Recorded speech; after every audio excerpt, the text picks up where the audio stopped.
So due to psychology's slow start, so again, it started in more so of religion and then into philosophy and then into questioning and adding in some science. It was a slow start. And so the first real wave of psychology didn't really happen until, and in terms of real first wave of psychology, I mean more so its influence into positive psychology. But the first wave was between the late 19th century and early 20th century with the disease model. So early applied psychology and psychiatry were typically focused on what human weaknesses were, curing mental illness, understanding people suffering from mental illness, and figuring out what was wrong. And this kind of got its start in Darwinism and evolution.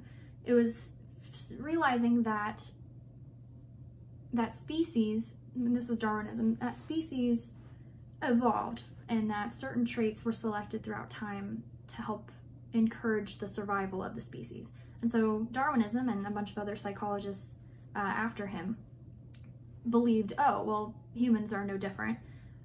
There are certain traits that have been passed down that, ensures our success.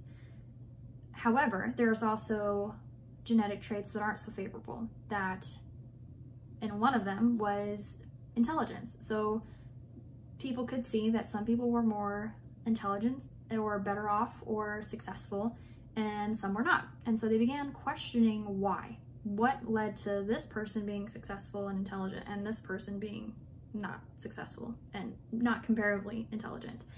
And because Darwinism was this huge rave at the time, they believed that it was evolutionary. Not so much environmental influences at the time, unfortunately, but that it was evolutionary. And so it kind of gave way to this other development in psychology called functionalism.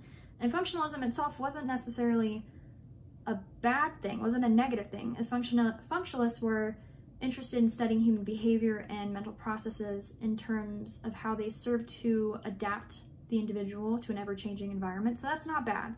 However, it kind of got down this weird dark rabbit hole of psychology where we started looking way too much into what's wrong with people and comparing people on their abilities. And so they got fixated on the negative aspects of the human mind, which was kind of the downfall, or like not a downfall, but a downfall of the era on the development of positive psychology. So positive psychology at the time wasn't a thing, but there were individuals that definitely were kind of considered like the first positive psychologists, such as William James, and they were around the same time. But the interesting thing is that people are more interested in abnormal behavior and understanding why their behavior or some other people's behavior is abnormal, or they're wondering what is normal. Is this thing that's happening to me normal? Is that thing that's happening to that guy normal?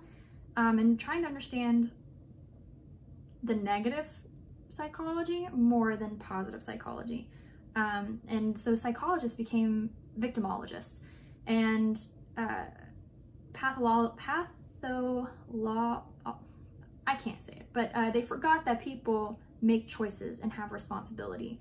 And then in addition to their rush to understand and repair mental illness and cure it and find treatment and understand it, they kind of forgot that there were interventions to help make people happier, or help not prevent it, but just kind of help it. Like, they kind of forgot about that piece, looking at only the negative.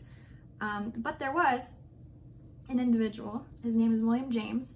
He deserves his own section. He was from 1842 to 1910, so right around the first wave of psychology.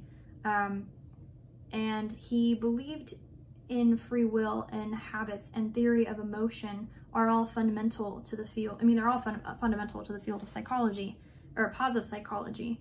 And he argued that people must consider the subjective experience of the individual when studying human functionality. So they have to look at consciousness and the individual experience versus stuff that's just easily to be measured objectively. That there's a very big portion of psychology and human understanding that is subjective. And so for some, because of William James's belief in emotions, his theories of emotions, he's considered by some America's first positive psychologist, even though positive psychology wasn't coined, that term wasn't coined yet. But unlike behavioral psychologists that came after, he was interested in the subjective, difficult to observe concepts of human mental processes. And he placed a lot of importance on introspection and introspective observation, even though he understood that introspection was a subjective process of subjective nature. He didn't really care too much about testing. It wasn't his thing. Like when experimental psychology was all the rave, he didn't really care as much as some other people. Whereas other people were trying to find ways to apply psychology, and one of the easiest ways was experimental psychology, and that kind of led the way for applied psychology, whereas he just kind of wanted to understand human behavior and human mental processes. Anyway, that's kind of the first little bit of the first wave of psychology.